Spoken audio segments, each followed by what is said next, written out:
Good afternoon, everybody. Thanks for joining us for this conversation with the community. This will replace the morning coffee with the community that we try to schedule regularly.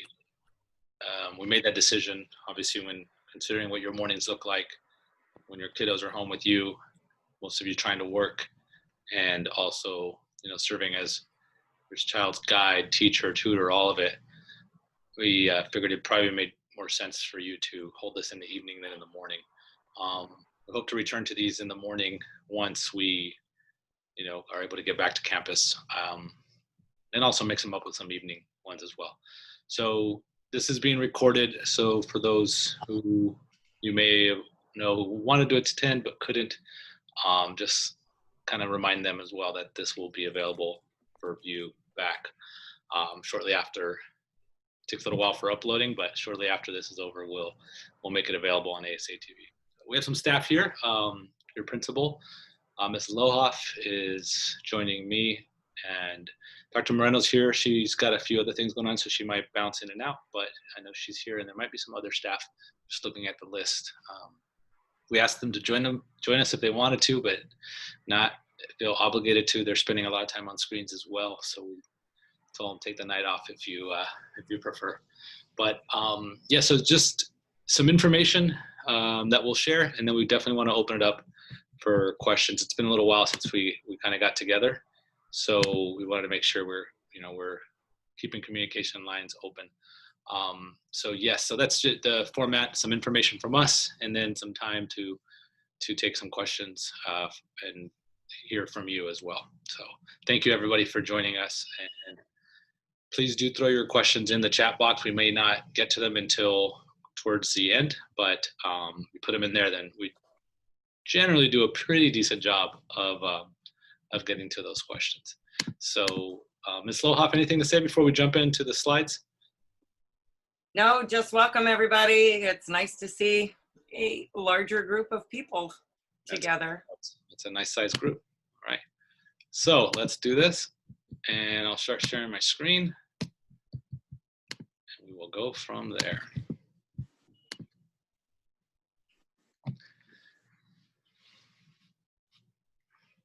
So again, welcome. In regards to our content tonight, what we wanted to share, there aren't too many reopening updates, but there were some new information that we wanted to just make sure we're all hearing and discussing the same thing. So we'll talk a little bit about that. Friday, we updated our staff on this already, on what I'll share tonight. Earlier, I think yesterday, I emailed the board and updated them, and now I want to share a bit of that information with you. And we also have just some more local updates for us, namely our student survey. We just share a little bit about of that with you. We want to just again revisit attendance. It's different in distance learning, so we want to make sure everybody hears the correct information. So nothing new there, but just reiterating what attendance looks like during this time. Ms. Lohoff will talk a little bit about grading. There's been some updates on that, so I want to make sure everyone again hears the correct information. And we have some reminders, and then lastly, I want to shift into your questions. So with that, let's jump into surprise non-agenda item. Just wanted to start with a huge thank you to everybody, and we know we're living it. This takes, pulling off school and distance learning takes a little bit more or a lot more from each of us, from you, parents at home, staff, believe it or not, even though the number of minutes that kids are learning, interacting with their teacher may be significantly reduced compared to the regular school year. I can assure you their workload is not. It's quite a bit. So I'm thanking all staff, all parents for continuing to make, Allegiance's response to this crazy time a really strong one. We know we have kinks to work out. This is why we're asking you for questions and thoughts at this session. And we always want your feedback, perspective, because all of it just makes the program better. I'll give you a little bit of peek behind the curtain today too about kind of what goes into a lot of the decisions, because if you're like me, some of the decisions that are made that affect us all, you might be left scratching your head. So hopefully I can give you a little bit more information, which will allow you to kind of better understand the things that we have to weigh when we're making decisions about our program for kids. But thank you, most importantly, thank you for partnering with us in this important time. So the reopening update, many of you kind of tracked what the governor revealed on Friday. You're pretty much caught up, but there are some nuanced differences that I just wanted to talk about. So my last update talked about the county monitoring list. So at that point, from mid-July till Friday, the state was looking at, we were all looking at businesses, schools, everything that's got the question mark around when are we reopening. We're looking at the criteria that was part of the county monitoring list. That's since been replaced. So I will assume positive intent of everyone doing the work to reopen our economy in this time. And I'm going to assume that, we know more, and collectively we know more about, the impacts of the contagiousness of the virus and the impact of it and so on. So my hope is that the revised criteria is a more precise one for us.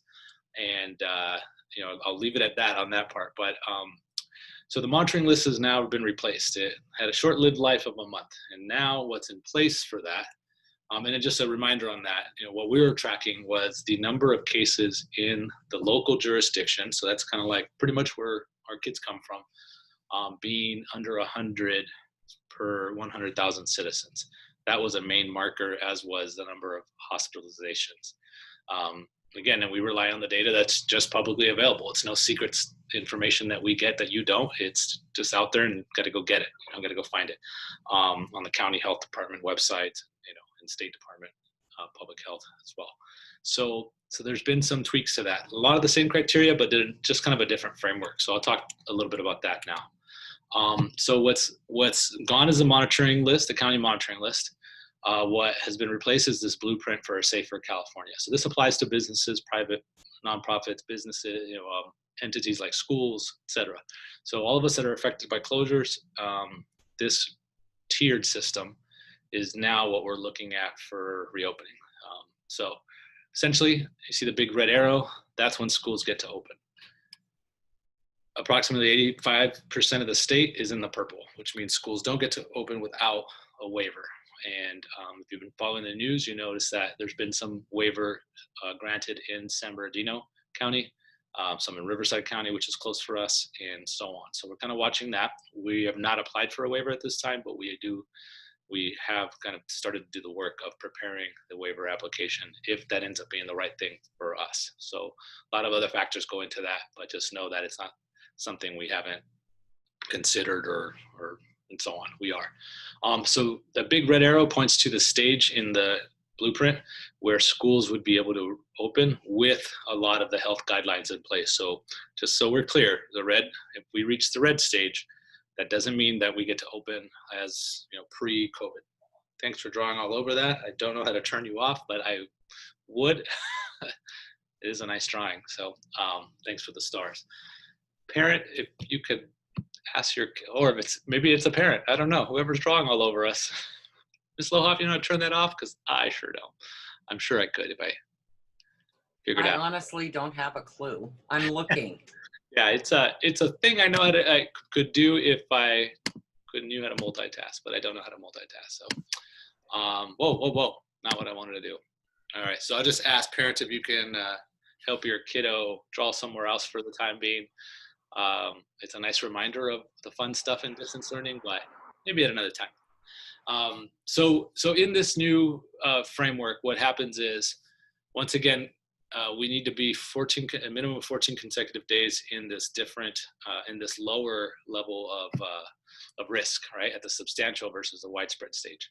And now, instead of 100 total cases averaging out over 14 consecutive days, what is looked at is daily cases. So under 8 is or under 7, I should say, between 4 and 7 is the number that we're looking for of daily confirmed new cases, as well as a positive test rate of between 5 and 8%. So naturally, as you know, we're above that both locally, kind of in the Chino area, and in the county.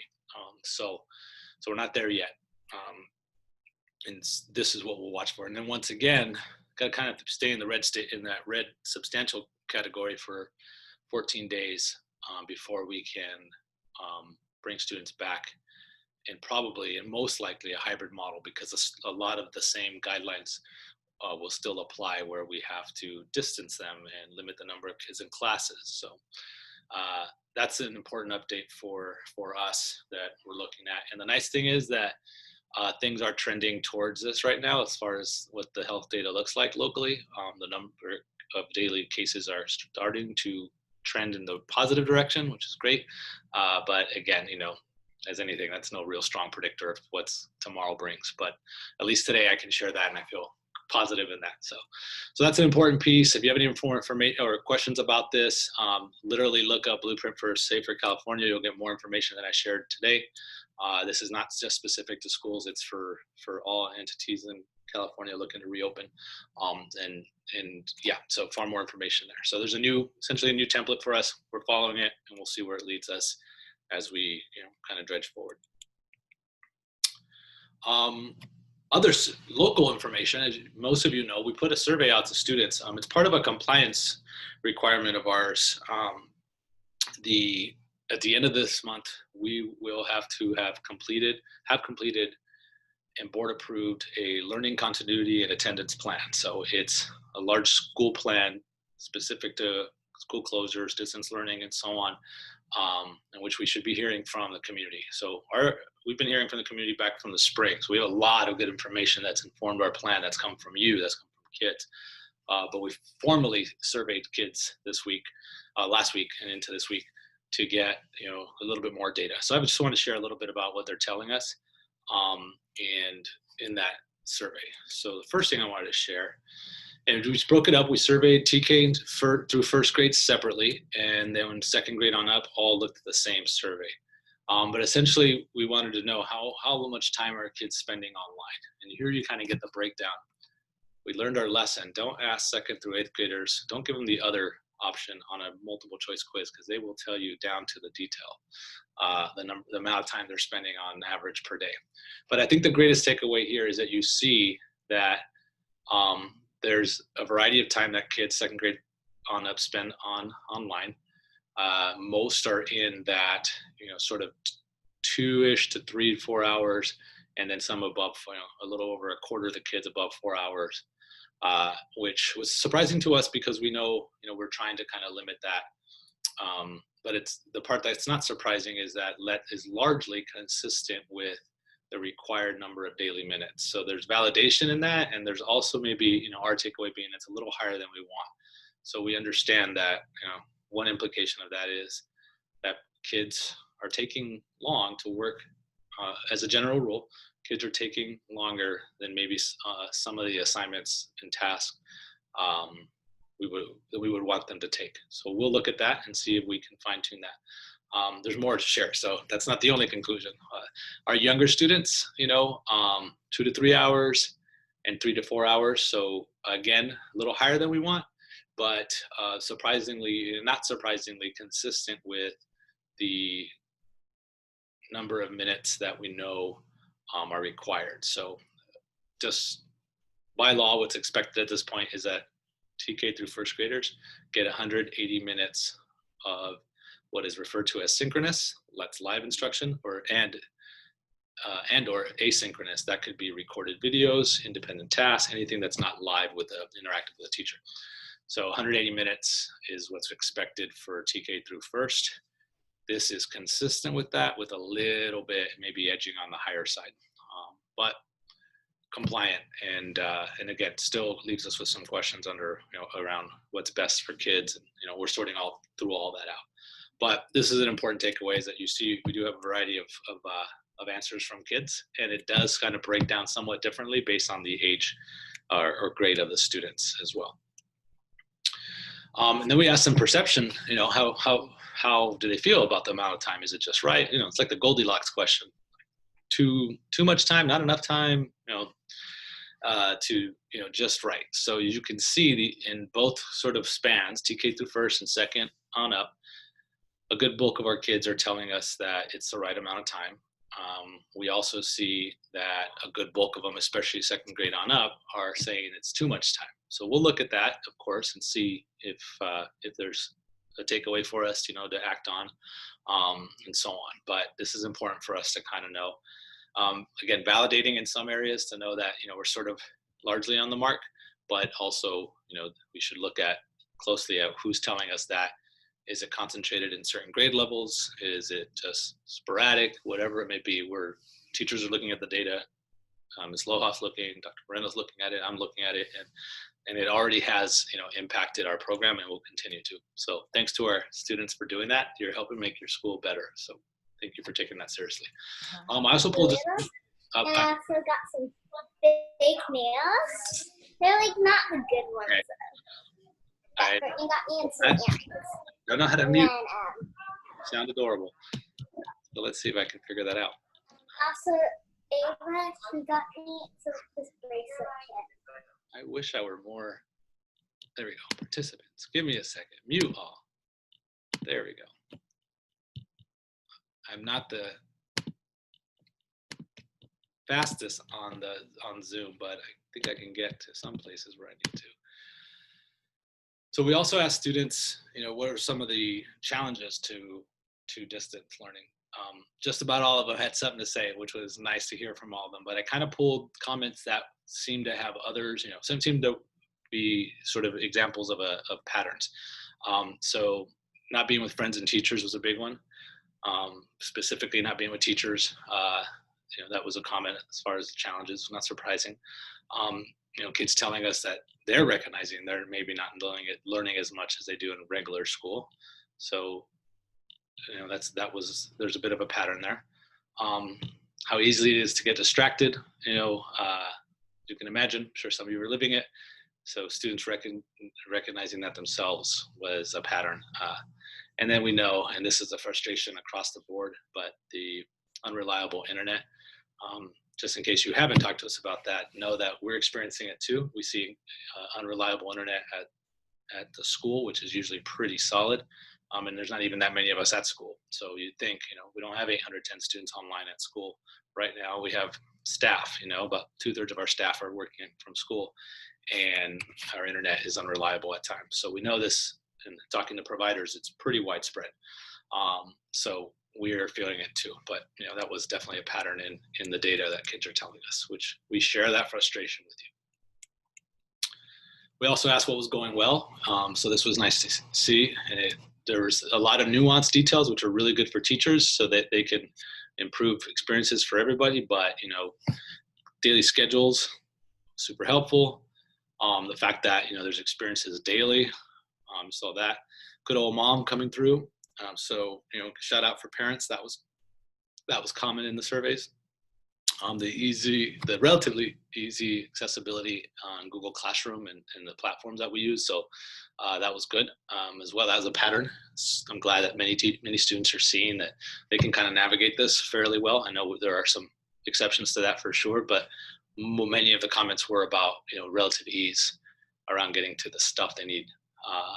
And it was nice that there was a pattern of recognition of how hard, not just how well organized mom is, but also how hard their teachers work and how fun they're making it. So that was really neat.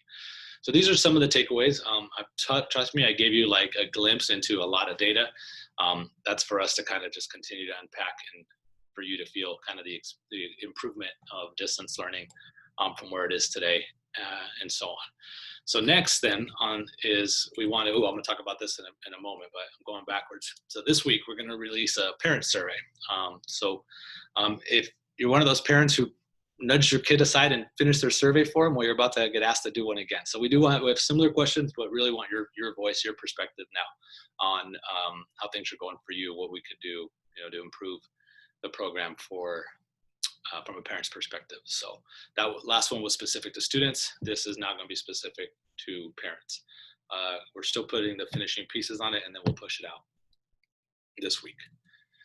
So I kind of labeled this part of the slides tonight, competing interests, and this is the peek behind the curtain that I was talking to you about earlier.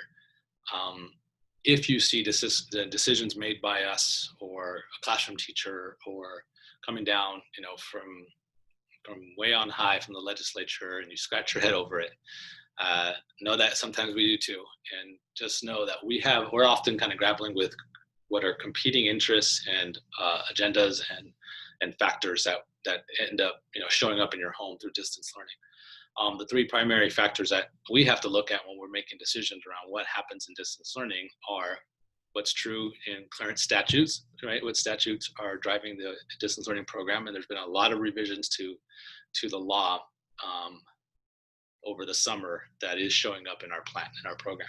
So that's a big factor. Obviously, we want to stay compliant with the law. We're required to. So that's a big piece.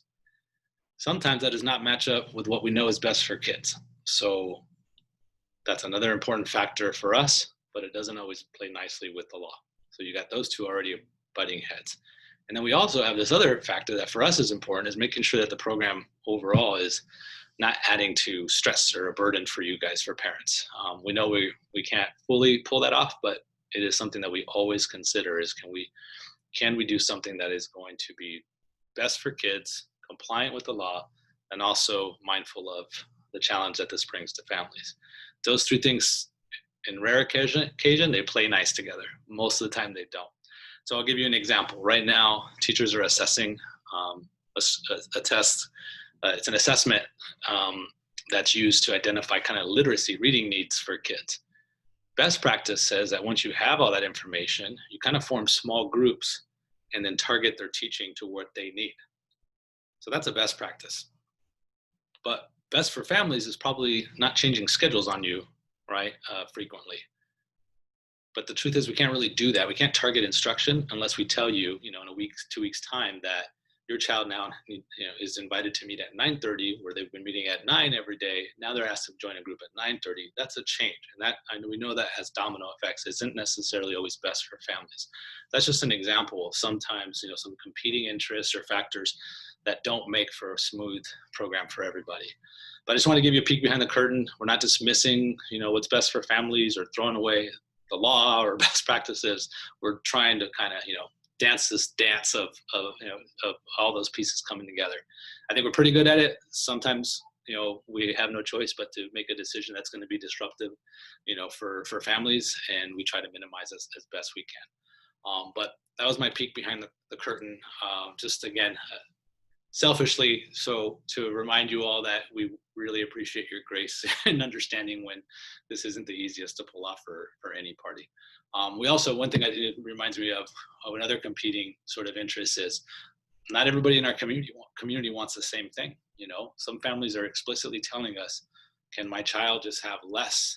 Right now he's flooded, he's overwhelmed.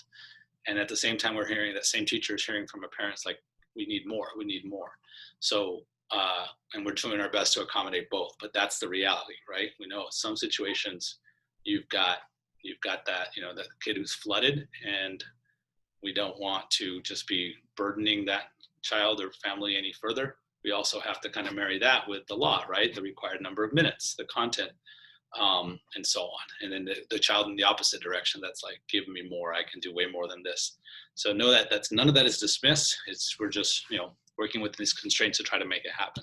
Thank you for your understanding on that. So I shared that this will be going out, and to quickly talk about attendance, and we'll shift gears and turn it over to Ms. Lohoff in a moment. Not new, but just to reiterate this so everyone understands, attendance is a little bit different in distance learning, and there are different ways in which a child is marked present in the day. Essentially meeting any one of these 4 requirements. And so we didn't make this up. This is very consistent with what we did in the spring, but this is now essentially the law. So to be present on any given day, a student attends a live lesson, or they can watch that recorded lesson back same day, and leave a comment on their Google Classroom stream. Some teachers may use Seesaw for that too. It's their discretion. But by watching a recorded lesson, but if they happen to have missed the live lesson, they can still get attendance credit. Submitting work on that day will get you marked present for the day, or a parent confirmation of that the student did participate. Maybe the teacher doesn't have record of any of these 3 for whatever reason, and there is always a reason, but there's been a contact made between the school and the parent that confirms that the child participated. Any of those 4 result in the student being marked present. So we are following this closely. We are we're making sure we're compliant. It's different than attendance in the past where teacher calls roll and kid says here or present and we move on. A little bit different now. So Miss Alex in attendance is working really hard to navigate this and make sure that you're contacted if there's an absence and so on. All of those things are happening to make sure we're compliant. But for you to understand that attendance this is how a child is marked present on any given day.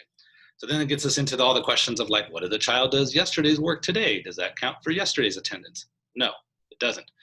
It could count towards the child's grade because they're completing the work, but it doesn't. The child had no interaction yesterday, and then today does yesterday's work. That does not change yesterday's attendance. They will have completed the assignment, which will help their grade, and teacher will score it and so on. But it won't necessarily go back and change attendance. The only exceptions of kind of going backwards like that might be a conversation with attendance clerk to confirm that the child participated. So a lot of logistics there. Some of it makes perfect sense. Some of it, maybe you're scratching your head, but just so you know, that's kind of how it works. So with that, I'm going to shift it over to Ms. Lohoff, who's going to speak a little bit about some grading updates. All right. Hello, everybody. After having many conversations in regards to how we know we're trying to, like Dr. Cognetta said, mitigate all those requirements, we're going to go ahead. We've made some decisions with enrichments, and I want to share those with you now. There was a memo go out to everyone last week about grading while in distance learning. And we want to make sure that we're clear.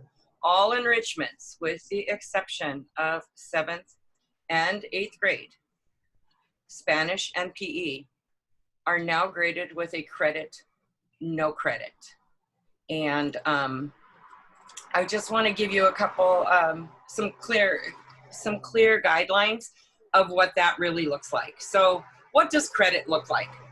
Credit can be viewing that video for an enrichment class. It can be answering a question that a teacher may decide, an enrichment teacher may decide that in a Google form or in their classwork or stream session, a section of their Google Classroom, that they want you to make they want the child to make a comment about the video that they shared. I know they're doing some of the fun things like, what color did I mention halfway through the video? Things like that. Just something that indicates that they did in fact view that pre-recorded lesson that went out. It can be something as simple as make a quick comment, even something as simple as I watched it. That is some engagement with that enrichment teacher. The other thing is communicating with the enrichment teacher. If your student wasn't able to watch it today or tomorrow, but they did watch it a couple of days later, that part is great. That indicates that that student has been engaged and that we understand the flexibility that's required in those homes, particularly when they're spending this, incredible amount of time online. We are very cognizant of that. What does a no credit look like?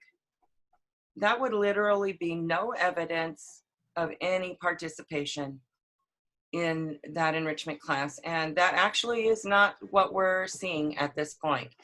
There has been, and there continues to be, conversation in regards to what is engagement as opposed to additional required academic work. This too is a change for our enrichment teachers. And we are having these conversations on a regular basis. I am helping to guide what this should look like. I'm working with teachers so that we're delivering appropriate lessons. It does require instructional coaching as well. Please know that this coaching is taking place, and if something isn't working for you, I really appreciate those that are reaching out. I am continuing to work with those teachers so that, I guess the best way I explained it to them in our meeting on Friday was the enrichment isn't just the enrichment of their particular classroom subjects. The enrichment is something now that is just simply an option for them to have the freedom and to enjoy engaging with something outside of that core curriculum. So they are working on that. We want those enrichment classes actually to be some of the most enjoyable. I do understand that we have some work to do, and again, I give you my word, as that instructional coach for our enrichment team, I am working diligently with them. Everything is not going to be perfect on its first rollout. We already are taking a look at places that we need more flexibility. We need teachers to scale back some of those lessons in order to make them more accessible. I also understand, I've had some teachers reach out, or some parents, pardon me, reach out that are asking for more enrichment. So like Dr. Cognetta spoke earlier, trying to find that balance that actually serves the majority of our community has been that challenge as well. I promise you, the best way for us to continue to navigate our enrichment classes, please reach out to me.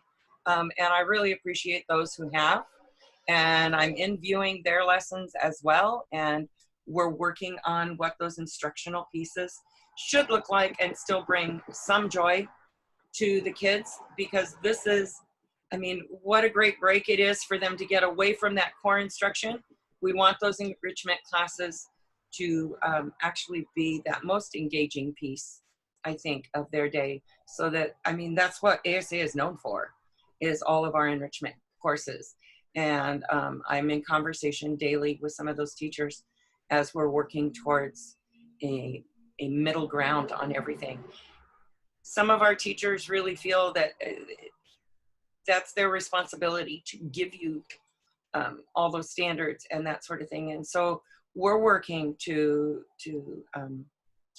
bring that down a notch and yet still offer those engaging enrichment classes to all kids. So I only want to remind you that there are days that your kids are really, really busy with their core instruction and their small groups and their intervention classes and everything else that's going with it.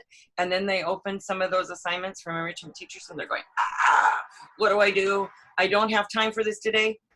This is where our grace period falls in place. These enrichment classes do not indicate your child's attendance. Those core classrooms that Dr. Cognetta spoke to earlier are what your attendance is based on, your child's attendance is based on. So send me your feedback, make sure you put it in the parent survey. Please know that this is an ongoing conversation, and we are working consistently with those enrichment teachers to have engaging lessons as well as informative, and to just try to keep our whole program together during this challenge of the distance learning. I look forward to your feedback. Thank you, Dr. Cognetta. Thanks, Ms. Lohoff. Yeah. Stick around. Okie dokie. You know it. So, which brings me to an important sort of, I want to use that as a segue, because we're talking about grades and so on. Just to offer a tip. You don't have to go at this alone. So clarifying some things might be helpful here. We know that you're kind of juggling this juggling act of wanting your child to learn while they're home and the challenges that brings, while also not introducing, stress and burden and tension and frustration into your house. So I just want to first talk about the role of struggle. Struggle is a natural part of learning. So if you reflect upon yourself, as a parent and supporting your kiddo right now, and if you are fully sheltering your child from struggle, I'm going to ask you to reconsider that. Struggle is a necessary part of learning.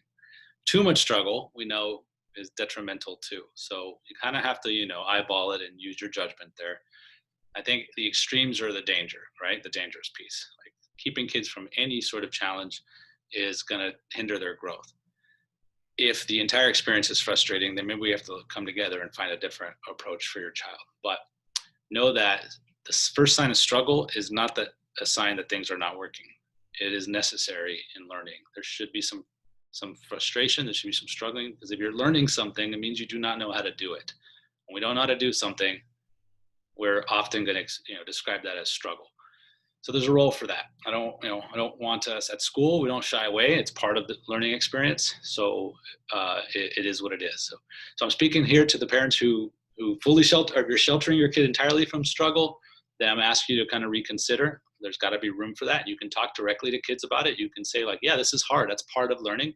I will help you. Your teacher will help you, but expect some of it to be difficult. That is what learning entails. Let's normalize it. Let's do that. For many of you, this is validating. For some of you, just please give yourself that freedom to allow room for struggle. The other side of it is, take a break, please. Please take a break if it's just an ugly moment and it's, we don't want kids sitting there working on a math assignment for 3 hours because they're not getting it. That is not good for anybody. So take a breath, take a break. I think we can be transparent with kids that look, normally at school, you're going to hunker down and do this, and you're going to have school is there to do that for you, to help you. At home, we're going to try it. We're going to work on it. And then after a set number of minutes, if we need to take a break, we'll take a break. So there's no magic number here, but I just don't want us working on the extremes, hunkering kids down for long periods of time is detrimental. Keeping them entirely away from any sort of challenge or struggle, also detrimental. So I realize I'm kind of crossing a line here and talking about parenting, and I don't want to do that, but because we're having to work so close together to educate our children right now, more so than always, we always see the importance of that, but now it's even more so. I felt compelled to kind of share a little bit about that, and let that kind of segue into clarifying something, what practice looks like versus what assessment or testing look like. So practice is when your student is working in a math workbook and they're practicing a concept that they just learned, right? It is natural and appropriate then to guide them, to support them, to help, like, hey, you want to check that? Decimal's in the wrong place. Like, that's appropriate during practice, because we don't want kids incorrectly practicing something, right? So, and you're there and you can see it. So it is fully appropriate to kind of sit there and go, hey, let's figure that out. This looks incorrect on this step. Let's work on that. That's completely appropriate to give kids feedback, kind of nudge them along to help them practice correctly. It's not the same for an assessment. And we don't assess that much, but when we do, and now that we have to do it from home, we do need your help here. It's hard to get accurate information on what your kids are learning or not learning just because of the distance. It's already challenging enough. It's even harder when it's not their work. We're not trying to test what you know. We're not giving you a grade. We need to we need to understand what your child knows.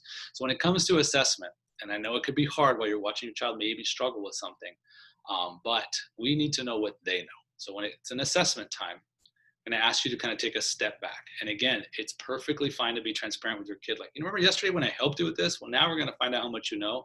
This is a test. I'm going to step back. Have at it. Your teacher is testing you right now. Look, this is happening in most cases, but we do worry about the validity of test data if it's not the student's work, right? They're being corrected in the moment, then we're not really getting to see what they know. So if you can, when your child is learning something, please guide them, support them, correct them, of course, do that. When it's those rare moments, and they are rare compared to practice, when we're testing them or assessing them, please take a step back. And again, the more transparent we are with kids about that, because it'll be confusing when you're helping them one moment, you're not helping them the next. And just tell them, the context here. I'm helping you as you practice and learn. Now it's time to show what you know, so your teacher can help you after you finish. Then that'll lower the anxiety, but it'll make it clear that now it's time to show what I know, and not for the purpose of a reward or punishment, but for the purpose of the teacher knowing what they know and know what to do next based on accurate information. So my tip there is kind of get in those two headspaces: what practice looks like, and then which we should be guiding and supporting our kids, and what assessments looks like, which we should really just be seeing what is it that they do know. And we're very mindful. We're not assessing all the time. We are trying to to minimize that and relative to the instruction and learning part, but we do need to know what they know, not just for grades, but we do a better job of teaching them when we know what they have learned and what they haven't. If we don't know that, then it's hard to teach them the correct information. that was a long-winded tip, so apologize, but hope you found it helpful. Ms. Lohoff, anything to add there? No, the only thing I would like to add or reiterate is when it hits a frustrational level, that is the first course of action that you as a parent and teachers need to paying attention to. We are more, we're very open, and we realize that frustrational levels look different in different homes. So we simply need you to reach out to the teacher and say, okay, so today this was our level of frustration. What can we do to mitigate some of that? And we are all in that conversation practically daily. We want to make sure that we are not getting kids frustrated to a point where they shut down and the learning stops. So if it requires a break and that sort of thing, that's great. And we encourage you to take it. And we also encourage you to reach out to your teachers when these things do occur. Okay. Wonderful. Thank you. Thank you. So the last bit we have for you guys is just some reminders. And one of these might be a pre-minder because I might be sharing it before you even get notified. But a couple of things. First, the PAC, our awesome PAC, is kicking off a month-long donation drive. So this flyer will reach you digitally. I think it's may have already been pushed out or being pushed out shortly. It's got all the information on how the donation drive works. Real sort of painless, easy giving opportunities and so on. So be on the lookout for that. And PAC is directly responsible for enriching the lives of students. Everything from wonderful, robotics pieces and opportunities to our new marquee that just went up in the front of the school. Everything that just kind of brings our school together, and makes it just a greater experience for all. So that's you. You're the PAC, and you have your PAC board that kind of drives these initiatives. But as members of the PAC, this is the initiative that's underway right now. So thanks to the PAC, and yeah, be on the lookout for that. And thanks in advance for any contribution towards that. And then the other reminder, the welcome packet. This went out last week. We do have, we do want these completed. There's important notifications in there. There's important acknowledgements. So please, I get it. It's another digital document to look at, but they are important and we need them. As far including emergency contact information. There's just a lot of information that's absolutely needed. So please do complete those. You can do the entire thing digitally. There's no need to print, sign, and bring in. You can complete the whole entire packet digitally. So please complete that if you have not. So those are our reminders. And now we just kind of want to switch and give us a few minutes for some questions. So kind of put your brain in question mode as we transition here. And Lohoff and I, and if Dr. Moreno, yep, I'm just calling you out. I don't know if you're going to get a question, but since you're here, maybe be listening in on questions for our crew. So let me stop sharing and get us all back looking at one another. So I need to enable the chat. Give me a moment, and then we will do just that. I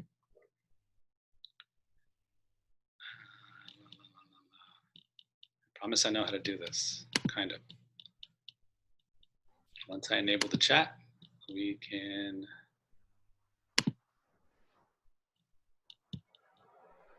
I was going to say, Well, so there was nothing in the chat, and I'm going, really?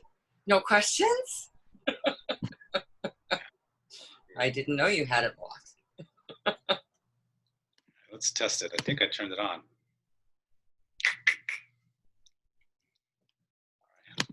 There we go. There we go. Great. August and Ms. Lohoff, I'll let you take it, but the question, thank you for, why do we go with the pass, no pass grading system? Great question. Keep in mind that it's only for our enrichment classes, our core classes of math, language arts, history, science, 7th and 8th grade PE, and Spanish will continue to use traditional grades, letter grades. But do you want to talk a little bit about why we're doing credit, no credit in the enrichments outside of the ones I just made? Yeah, so a lot of the feedback that we were getting from parents was that they were finding it difficult to navigate the, it only took the first week that the enrichment courses were pushed out, that they were finding that there was enough to fill a child's plate during the day with their core curriculum. And like I stated earlier, some of those intervention or small groups, those teacher opportunities for kids to come on more in the afternoon to get some of that one-on-one, answer some questions. Those office hours of our regular teachers, we were hearing from parents that this was concerning to them, that it was adding this huge piece to their plate. And we decided that engagement was more important than tracking A, B, C, D, F. It was as simple as that. We want the kids to have the freedom to engage without the stress. When we come back to a traditional or a hybrid, there will be grading will once again return for the enrichment courses. But we wanted to try to just take some stuff off of the plate. And that seemed to be the best way when we all put our heads together. I have received many, many emails from parents with gratitude. Thank you for doing that. Thank you for, the enrichment only being pre-recorded so we can access them at different times than just when that enrichment course might have been scheduled. So to everyone who has that question, that's why. We simply were responding to what we were hearing from our community and what we felt was going to best benefit our wolves. Okay, so can I follow up? So I'm just going to jump to August's follow-up question. Yes. The courses, so the question is how does that affect 8th graders with attempting to take honors or AP classes with the pass, no pass grading? Remember, the classes that are no pass have no bearing on honors or AP classes. They're local enrichment classes that will not have a bearing on their high school classes. So an 8th grader, taking Spanish, for example, will receive a letter grade and then has the opportunity to go on to a higher Spanish class in high school. They'll take 8th grade math. It will affect their high school. That gives them the opportunity to be in an advanced class in high school because they're still getting a letter grade. So remember, the only place that they're getting pass credit, no credit are in enrichment courses that are not going to have any bearing on honors or AP come high school. So let's go back up to the top. Yeah. And it says, can we clarify the attendance student needs to attend the live session, watch a recorded lesson, submit work, or as a parent, you communicate that they did in fact attend? And yes, that's correct. Yeah, I think Rainice, you clarified it. Yes. You did. You did a great job. Yeah. It worked. So we did get I got a private one and then a similar public question around enrichment classes doing live lessons. So the rationale was a slow rollout this year, so we didn't overwhelm kids from the beginning. We didn't start with everything, as you know. The first day of school, first weeks of school did not have all aspects of the program. We slowly started introducing things. So keeping things manageable is kind of the priority for kids. But Ms. Lohab, do you want to talk? I mean, we are discussing about the role of live lessons, right? And so we have discussed it. The hard part is here's where that being able to balance those. If we go live lessons currently with our enrichment courses, then those students, we need students to be attending. And right now, the accessibility of recorded lessons seem to be the kinder and more gentler way of rolling this out. Trust me, I get this request every single day from our enrichment teachers. Can I hold a live lesson? When can I hold a live lesson? And we are looking at that. And as soon as we feel confident that our students are adapting well to this, depending upon how long we see ourselves in distance learning, the enrichment teachers have already been front-loaded. There may be a time that we're going to go to some live lessons. May not be every time, but once in a while. They too are struggling. They want to see those faces. I know I was in a conversation with Mrs. Rodriguez just this afternoon. She so desperately wants to connect with children. They all are sharing that. So, and they do feel that disconnect. But we still need to make sure that the balance that we're reaching is what's most beneficial for our students right now. So it is not off the plate or off the table for discussion. And we do anticipate that we will be moving that direction. We just don't have a time frame yet. Thank you. Yeah. There's a couple questions on attendance, so and about the day of, day after. So because of the different ways in kids, so one is around when are you as a parent contacted if we have your child marked absent, right? Generally, it's probably going to be the next day because it does take us that full day to kind of reconcile all the ways in which your child could have been present. So if you are contacted tomorrow that your child was absent today and you know your child did schoolwork, watched a live lesson, a recorded lesson, or whatever it may be, that's why we have that other parent contact available. So that can be for the same day or the previous day. So when Miss Alex or someone in the office calls you and say, hey, we have your child marked absent, can you verify, then they will be able to address yesterday's attendance today or today's attendance tomorrow. Several of you kind of had that. And that's why the parent contact is important, because we've already had all those instances of a child doing work, but they forgot to put submit. When you look at the work, it was worked on that day, on the day it was supposed to. So that's the piece built in to hopefully help reconcile attendance correctly. Updates on the Chromebooks. We are still butting heads with all the leads that we think we have. We believe this month is when we should get our original order of devices that were purchased in April, right? April and then into May. Then those we believe will hopefully arrive this month. So we're asking you to hang on for a few more weeks, and then we'll get enough devices for every child who currently is sharing one or using a home device and so on. Yeah, once those devices arrive, we'll have more devices than kids, and nobody should have an issue with a device, with the school one. So thanks for asking that, Monica. We answered the question around live lessons. Let's see. I did want to make one quick comment. Yeah. Ms. Gonzalez, thank you for looking at the survey, but allowing your child to fill it out themselves. I think that's awesome. Yeah, we saw some doozy responses across the survey. So we know where kids, definitely did it on their own or whatever it may be, but thank you for that. Yeah. Thank you, Angela, for the feedback. Yeah, thank you everyone for the questions. They're super helpful to know what's on your mind and what your perspective is as well. Fabio family, last year my daughter had interaction directly with her teacher like a normal school day. Now she only has interaction for a couple hours and then she's on her own. Is this how most classes are, directly through Zoom between 8 to 2? If I'm not mistaken, your daughter's in 4th grade and the required number of minutes is 240 daily of both. That's a combination of live and you're me outing you, 4th grade, calling you a 4th grade family. Just wanted to get the minutes right. But for 240 minutes daily. So that will be a combination of live lessons and independent work. So we are very mindful. We didn't recreate a full school 6-hour day of kids being online. We really are trying to limit that. Remember that kind of clouds of best practice and the law. The law says 240 minutes daily. Best practice says kids should not be staring at screens for 6 hours.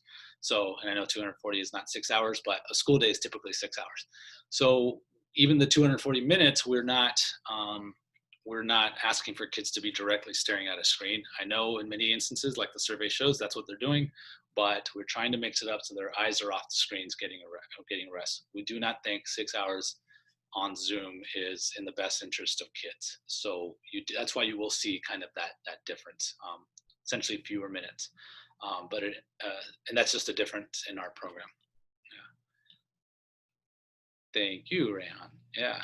And there is a question, will the parent be notified on the same day if for some reason the child is marked absent? I won't rule it out, but most likely you're going to get notified the next day because we'll need that whole day to reconcile the different ways in which a child is marked present. So most likely the next day.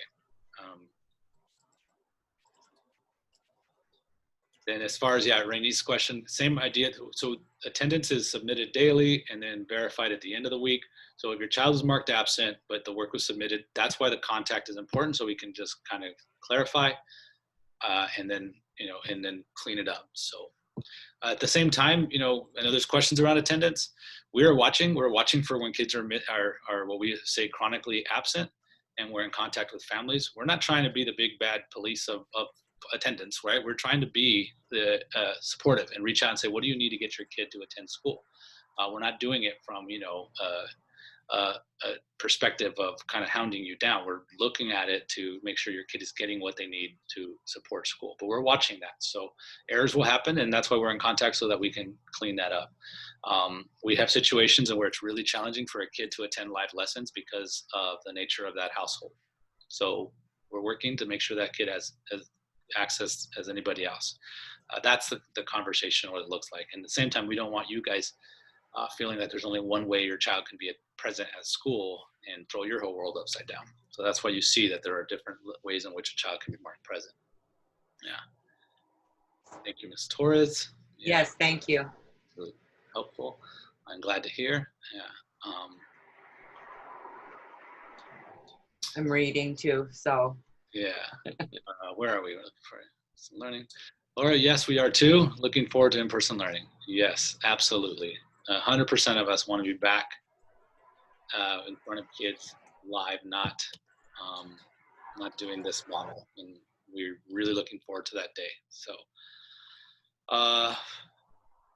Annalee's question, will they have tutoring like last year after hours for those who need extra help, one-on-one? You want to talk about office hours, Ms. Lohoff?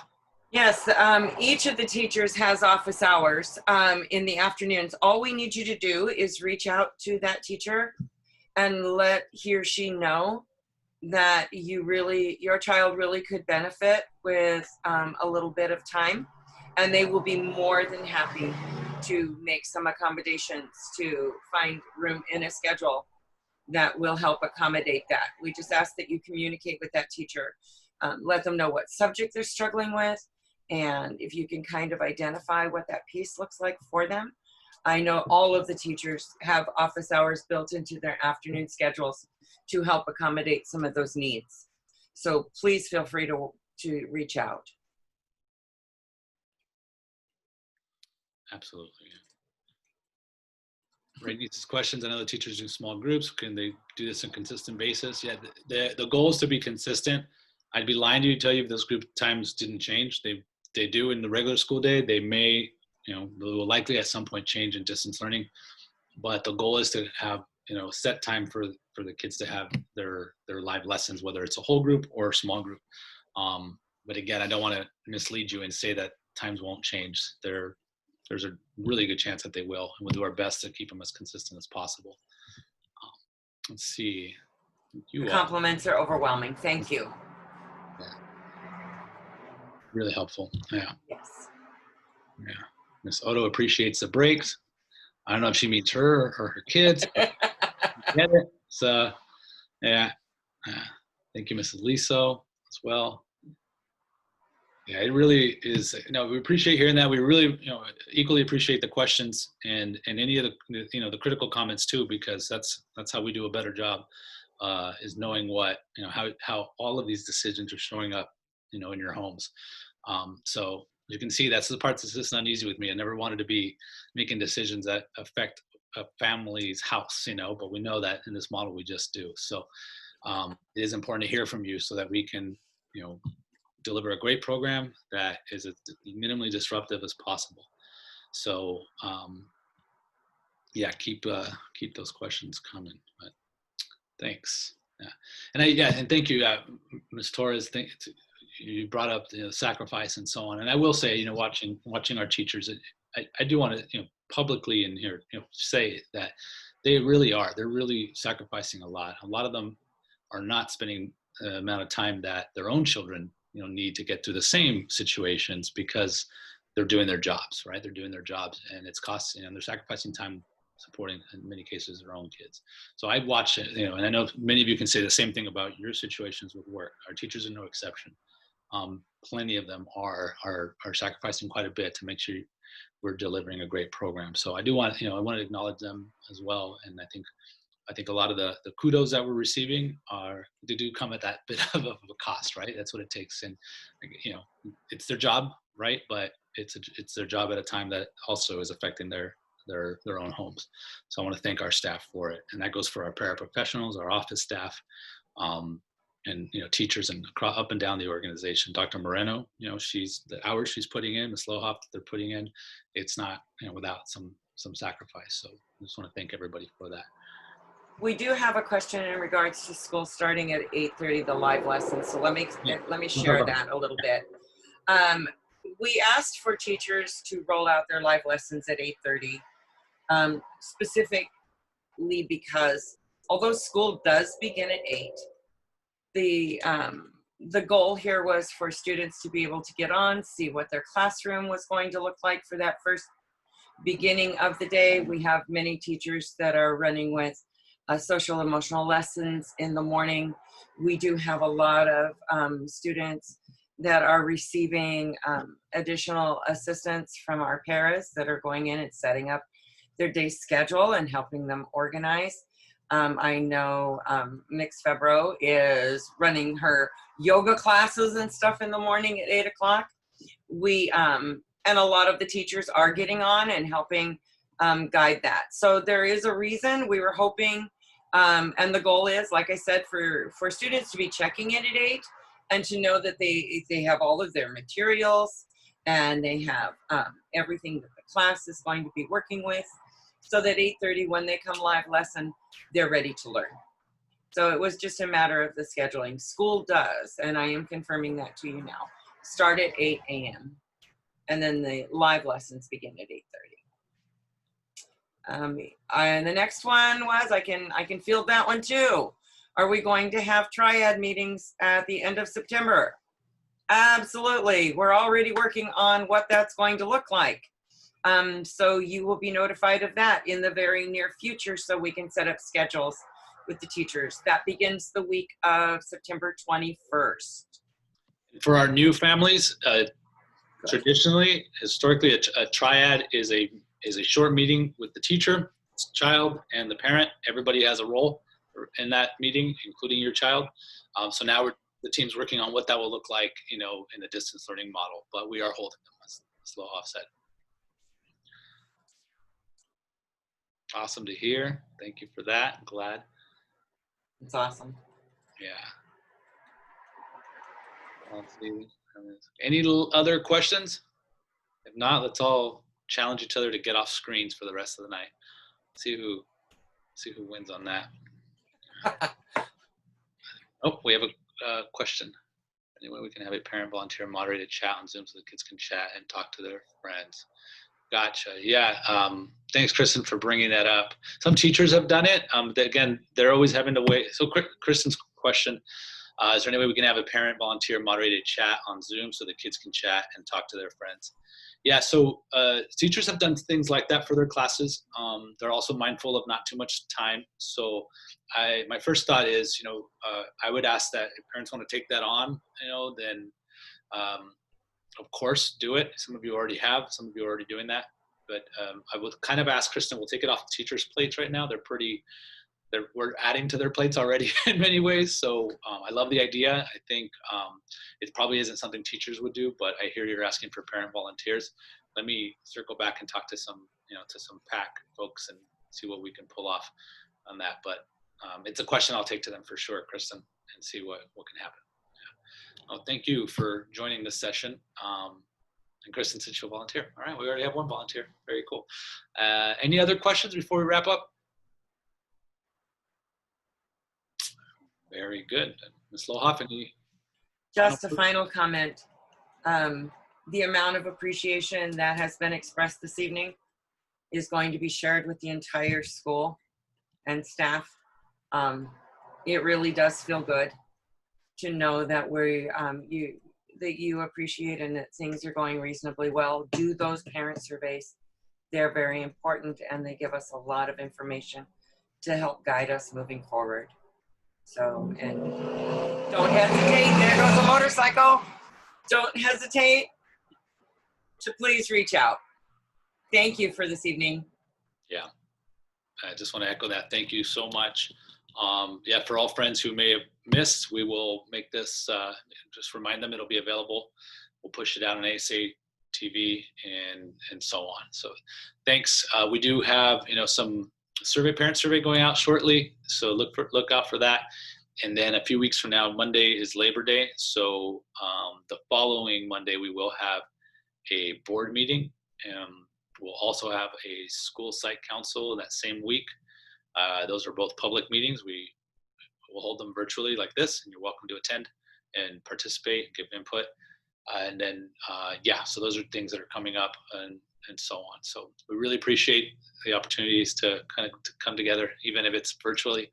And again, I just want to echo Ms. Lohoff's comment. You know where to find us. Reach out with any comments, questions, and we'll do our best to get back to you as soon as we can. Thank you so much. It's an honor to partner with you guys. You guys have a great night. We'll see you all soon.